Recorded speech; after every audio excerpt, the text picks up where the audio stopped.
Salut à tous et bienvenue dans une nouvelle vidéo. C'est parti!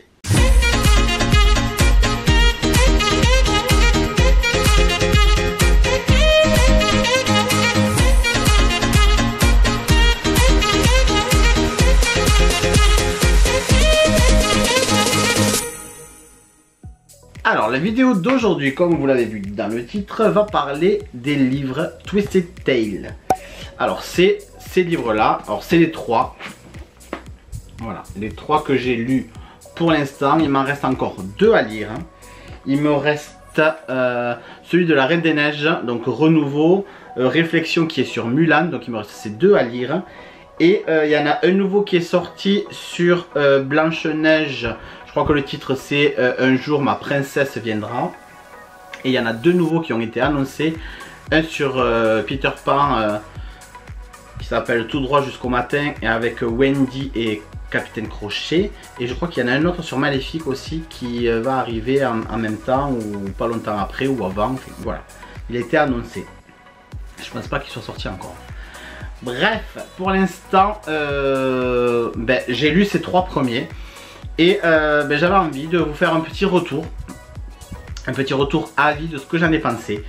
Il faut savoir que je ne suis pas un grand amateur de livres. Je ne lis pas beaucoup, voire très peu, voire pas du tout. Non, vu que j'ai lu ces livres, mais voilà, je lis vraiment très peu. J'ai beaucoup de mal en fait à m'accrocher à un livre. J'ai beaucoup de mal à m'imaginer les personnages, à m'imaginer les situations, les lieux, tout ça. Donc c'est pour ça en fait, j'arrive pas à rentrer dans un livre.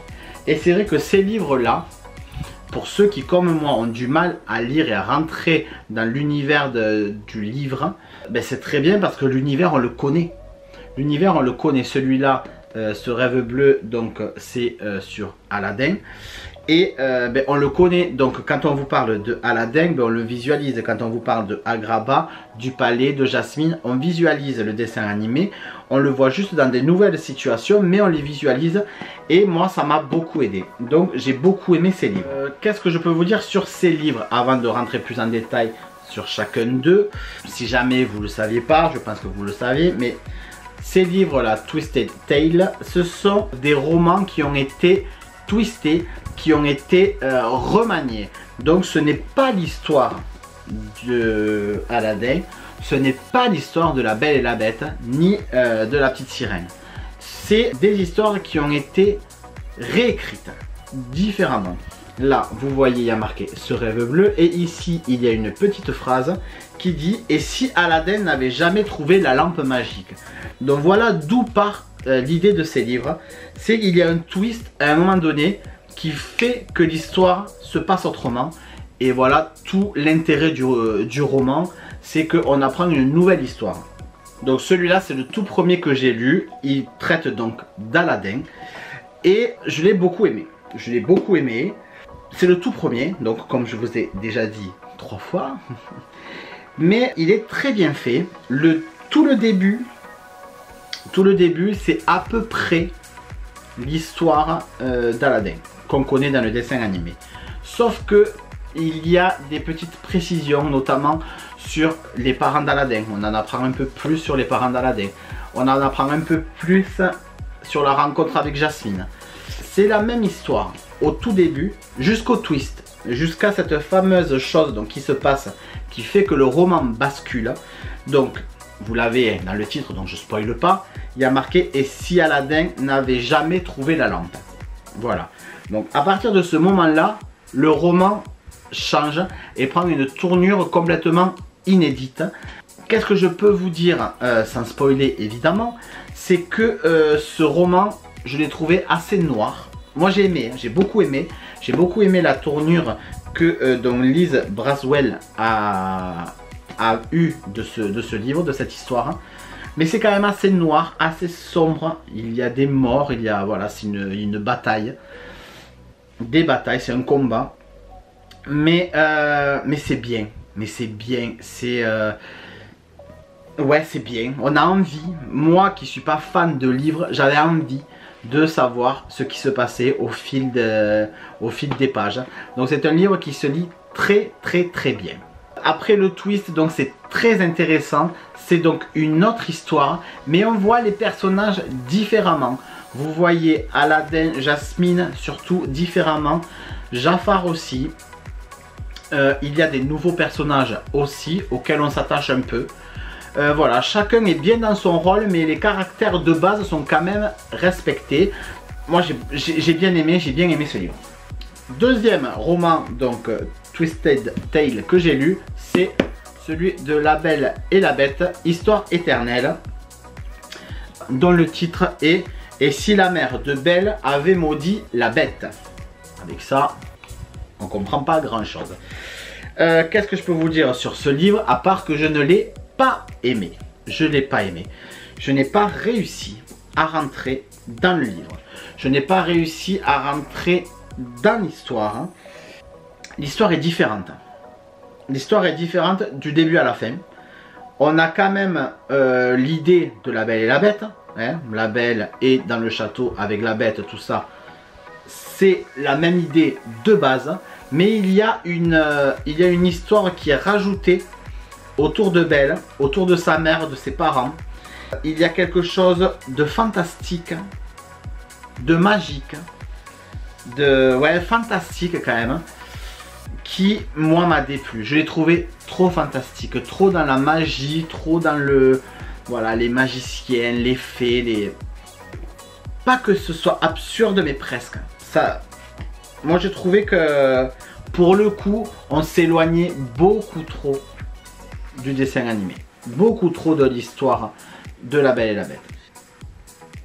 Qu'est-ce que je peux vous dire, c'est qu'on en apprend plus sur le passé de Maurice et de sa femme. Et moi surtout, ce qui m'a empêché de rentrer dans cette histoire, c'est l'alternance d'un chapitre à l'autre. Si vous voulez, vous avez un premier chapitre qui va parler de Belle et ce qu'elle fait elle de son côté. Le chapitre d'après, on oublie Belle et on passe à ce que fait Maurice dans une autre histoire, dans un autre temps. Donc c'est là qu'on apprend des choses sur Maurice et sa femme, donc la mère de Belle, mais dans un autre temps avant que Belle soit née. Et puis ce chapitre terminé, hop, on revient au présent avec Belle, et après hop, on revient au passé avec Maurice et sa femme. Et pour quelqu'un qui n'a pas l'habitude de lire comme moi, c'est trop décousu. Et moi ça m'a perturbé, ça ne m'a pas plu. Ça ne m'a pas plu de faire comme ça des va-et-vient, des flashbacks. Et c'est pas agréable à lire, honnêtement c'est pas agréable à lire. Après le twist dans ce livre donne envie de savoir la suite et de savoir pourquoi il se passe ça et comment ça peut être possible. Voilà, il est scindé en 3 parties. Voilà, deuxième partie. Donc il est scindé en 3 parties. 3 parties bien distinctes. Mais ouais, ça relève quand même du fantastique. Et je le trouve un peu trop fantastique. C'est pas ce que moi je recherchais dans ce livre. Putain, je l'ai pas kiffé. Il y en a beaucoup, c'est leur préféré. Hein. Après, chacun ses goûts, je ne juge pas. Je vous dis juste ce que moi j'en ai pensé. Et honnêtement, j'ai pas accroché. J'ai pas accroché, il m'a pas embarqué. Et le dernier que j'ai lu, donc, c'est Profondeur de l'océan. Et le sous-titre, c'est Et si Ariel n'avait jamais vaincu Ursula. Voilà. Ben là, tout est dit. Pour le coup, ce livre, il ne reparle pas de l'histoire de la petite sirène. Ce livre se passe 5 ans après le dessin animé. Sauf que le twist, il est dès le départ. Autant dans les 2 premiers livres, il y a l'histoire et puis au bout d'un moment, il y a un changement, un revirement de situation. Ici, le livre commence déjà, il y a eu un revirement de situation. C'est-à-dire que, on l'apprend dès le sous-titre, Ariel, elle n'a pas vaincu Ursula à la fin du dessin animé. Elle n'a pas gagné. Et donc, c'est ce qui se passe 5 ans après, alors que Ariel n'a pas vaincu Ursula. Bon, je vous en dis pas plus, mais l'histoire c'est là. Donc c'est une suite. C'est une suite inédite. C'est une suite qui ne colle pas au dessin animé, vu que la fin du dessin animé, vous la connaissez, Ariel se marie avec Eric. Là, c'est pas ce qui s'est passé. Donc ça, c'est une suite qui m'a énormément plu. c'est mon préféré des trois. C'est mon préféré. Pour tout vous dire, je l'ai fini hier et je tourne la vidéo de suite parce que je l'ai adoré. Je l'ai vraiment adoré celui-là. L'idée est excellente. Je trouve l'idée excellente d'avoir fait cette suite alternative qui ne suit pas vraiment le dessin animé, mais le twist s'est passé avant. Donc on a une toute autre histoire. Je me suis imaginé de suite les personnages, les lieux, parce qu'il y a des nouveaux personnages aussi. Ça collait de suite. L'idée d'Ariel, qui a un rôle évidemment important dans ce roman, mais qui n'est plus l'Ariel du dessin animé, parce qu'il y a 5 ans qui se sont écoulés. Ça marche très bien. Vous retrouvez évidemment Sébastien, Polochon, Eric, Ursula. Vous retrouvez donc ces personnages principaux, vous retrouvez Triton, vous retrouvez les sœurs de Ariel, dont une en particulier, un peu plus présente, mais elles y sont toutes. Il est très bien, il est très bien. C'est le plus gros, hein, c'est celui qui a le plus de pages, où il y a le plus à lire. Donc voilà, pour quelqu'un qui n'est pas fan de lecture comme moi, je vais vous dire, il y a 400 pages, hein. Donc voilà, 440 pages. Ah non, mais il se lit mais super facilement.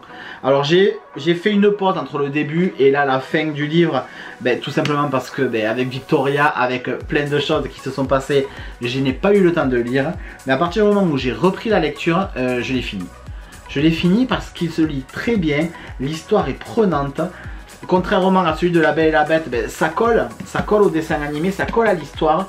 On ne s'éloigne pas trop du sujet où il y a de la magie, mais il y a déjà de la magie dans le premier, parce que sinon Ariel, elle perdrait pas sa voix, elle retrouverait pas des jambes et tout ça. Donc il y a déjà de la magie dans les dessins animés, donc ça colle.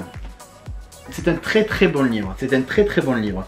Si je devais vous conseiller un des trois, je vous conseillerais celui-là, parce que celui-là est vraiment excellent. Après, lisez-les tous, parce que peut-être que vous aurez forcément un autre avis que le mien. On est tous différents, on n'aime pas tous les mêmes choses. Donc voilà, mais celui-là est vraiment un très bon et c'est mon préféré des trois.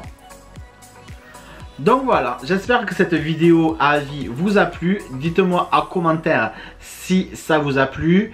Et si c'est le cas, je continuerai à faire d'autres vidéos sur les prochains que je vais lire. Là, je vais m'attaquer donc à Réflexion de... Non, je vais lire Réflexion de Mulan, mais avant, je vais lire Renouveau. Donc c'est celui de La Reine des Neiges. Je n'ai pas lu le sous-titre. Si je crois que c'est si Elsa et Anna ne s'étaient jamais rencontrées, un truc comme ça. Comment est-ce possible? Je sais pas, je vais le lire. Mais dites-moi en commentaire, oui, si ça vous plaît de connaître mon avis, si vous les avez lus ou pas. Bon, en fonction, moi, je referai une autre vidéo à ce sujet. Voilà, écoutez, je vous fais des gros bisous. N'hésitez pas à vous abonner à ma chaîne, à activer la petite cloche qui est juste en bas de l'écran pour être averti dès les sorties de vidéos. Et moi je vous dis à samedi prochain pour une prochaine vidéo. Bye les amis, ciao.